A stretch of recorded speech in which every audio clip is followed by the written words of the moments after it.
Hi, my name is Caleb Harris. My team consists of myself, Ethan Gunnels, Brad Waukee, and Christopher Rocha.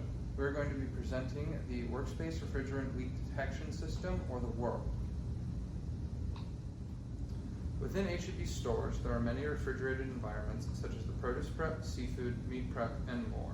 Each of these areas have the potential to have a refrigerant leak, which can allow for product to go bad, equipment to be overworked, causing a short life cycle, and potentially harmful effects on humans.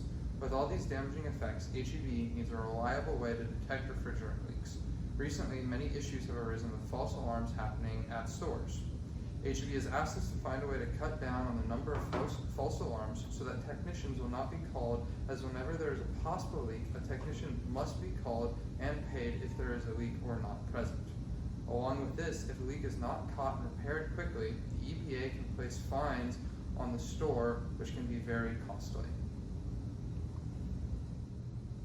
At the moment, H-E-B uses a BAPI-BARLD in some stores for their refrigerant leak detection.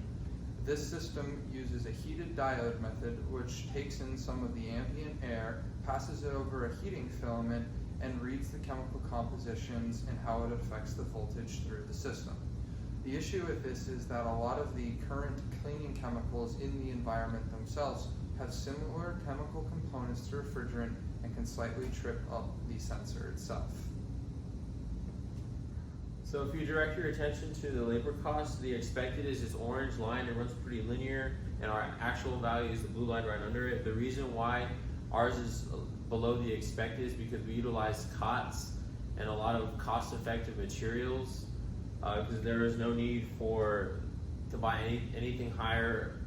I can't say, what was the word? Jeez, I can't think of it. So if I direct your attention to the labor cost, our expected is the orange line, and it runs pretty linearly, and our actual value is the blue line that runs right under it. The reason we're below expected value is because we utilize a lot of COTS with our materials, and if we went to any higher quality, that had less adaptability to our code. So we wanted to stay to like Arduino, so that we were able to adapt our code and our logic to our project.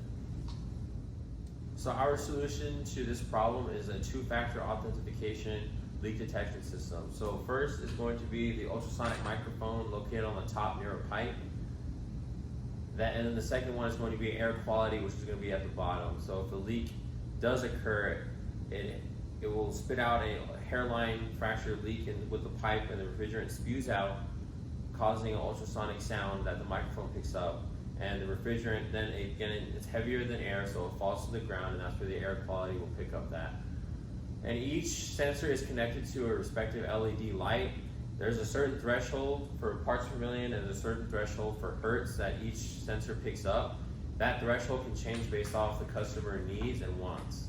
Once those two thresholds are met, each light will go off. So if the microphone meets the threshold but not the air quality, only the LED for the microphone will go off, and vice versa. If both of these lights are met and turned on, then the buzzer, which is an acoustic alarm, will sound. And these alarms and sounds satisfy ASHRAE standards 15 for refrigerants and leak detection systems.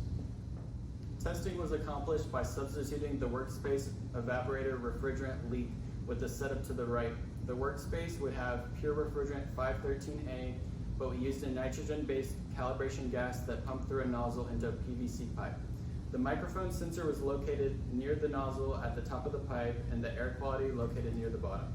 We performed 3 tests, which were 2.5 minutes each. The first one was a control where we recorded the hertz and ppm baseline without any leak. The second test was ran with the refrigerant, and the third test we sprayed the sensors with foam sand, grease cutter, and Q-Sand 10 before leaking the refrigerant.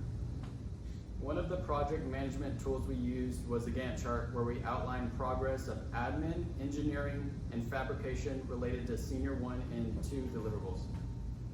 As Ethan mentioned before, there are 3 types of tests that we conducted. The first one was our control. We did it not using any of the refrigerant, and just took a quality sample of the air as well as the sound frequencies of the beam head. Next, we did a dry test. this is where we were actually able to show that there were higher peaks of frequencies, as well as the gas was shown to have an increase towards the end after about 2 minutes. So what this dry test was able to do was to show that compared to the sound that was being picked up by the microphone in the control test at about 200 hertz, it reached up to about 4,000 for the microphone in the dry test. So it did prove that one, it was able to pick up different sounds with a leak, and then two, it was able to pick up different qualities of the air. And then finally, our third section of our testing was our wet test.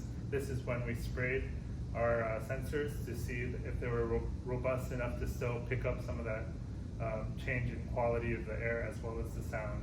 And we still were able to pick up some of the sounds as well as the increase in the air quality sensor. So throughout our Senior Design 2 semester, we identified two major challenges.